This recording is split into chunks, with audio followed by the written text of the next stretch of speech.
This is Andrea Sheahan, ELA instructional coach for Sycamore Elementary Schools, and today we're going to read Dogtown. Chapter 1, Three-Legged Dog. I know what you're thinking. That poor dog only has 3 legs. But don't go there. It's not that bad, okay? So I'm not American Kennel Club material. Big deal. My eyes are sharp, my nose is wet, my coat puppy soft, and the white patch over my eye, it's a charmer. I don't mind saying. My name is Chance. I'm pleased to meet you. Chapter 2, Chance. Something else about me? I think about things more than your average pooch. While other dogs are chasing sticks and squirrels, I sit back and appraise the situation. When you hop everywhere you go, each trip takes time.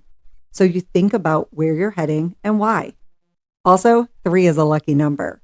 3 acts in a play, 3 legs in a stool, 3 times a charm, and all of that.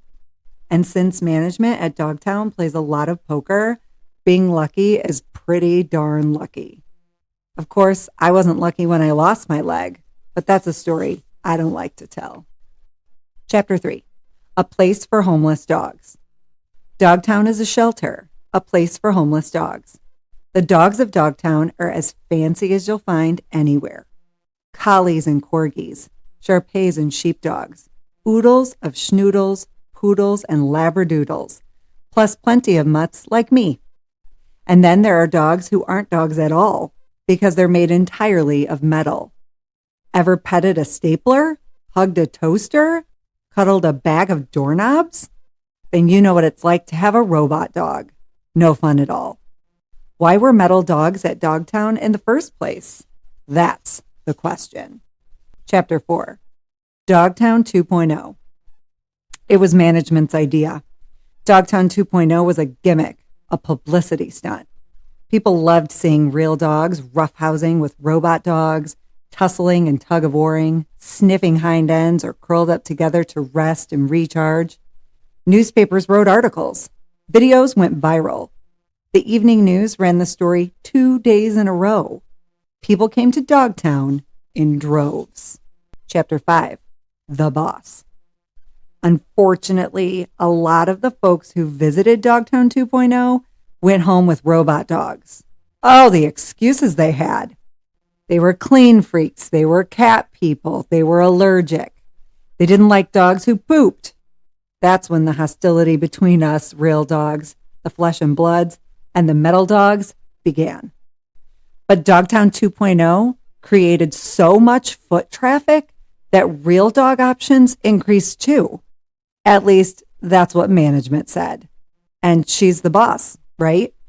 Chapter 6, Plug-in Pooches.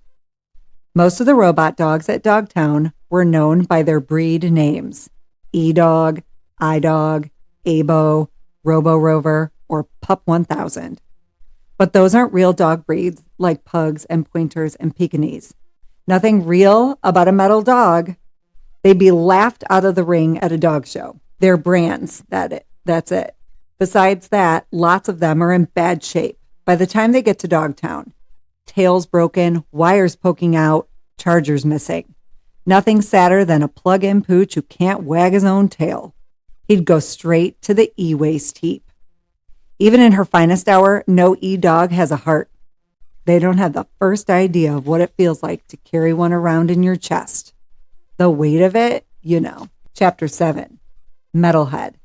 Robot dogs are expensive, so they generally aren't donated to Dogtown until something stops working. A busted motor, a frozen screen, bugs in the software, that kind of thing. But Metalhead didn't look damaged. He looked strange, like he'd been put together by a mad scientist.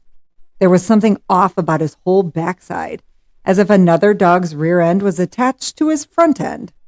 And he had this flashing going on that drove us all crazy. Blue flash, blue flash, blue flash, all night long. Just looking at him gave me a headache. It wasn't like he was well trained either. When a human says, "Doggy, come," a metal hound doesn't stop to pee on the way. They're obedient 100% of the time. But Metalhead didn't do anything he was told to do. We didn't know if he was flat out disobedient or he just didn't care. Either way, something inside of him was broken. We figured he'd be sent to e-waste right away. Chapter 8, First Cage. We were wrong. Management didn't stick Metalhead in e-waste.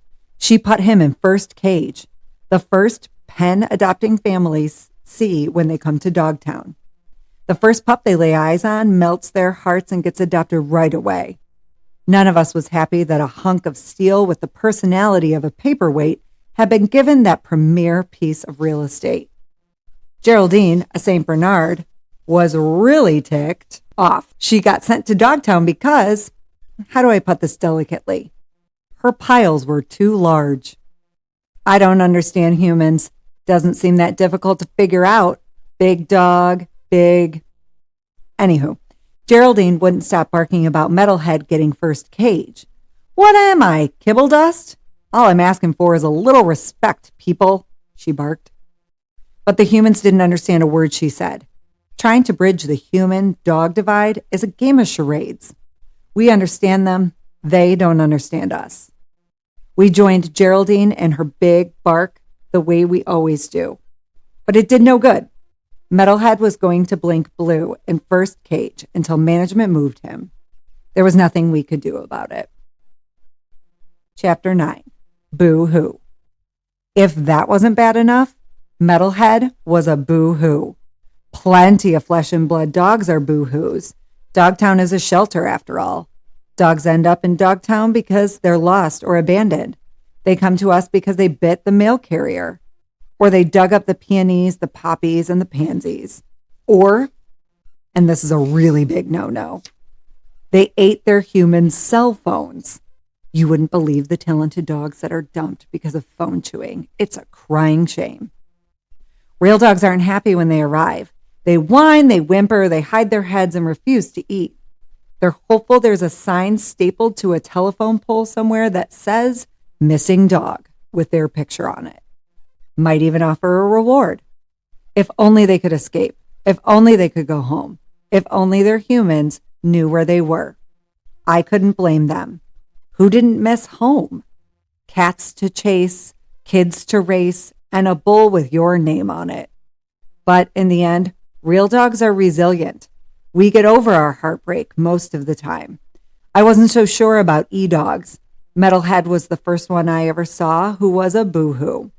Looking back now, I see that was a sign. But at the time, I just figured the guy must have had a power outage at an important stage in his development.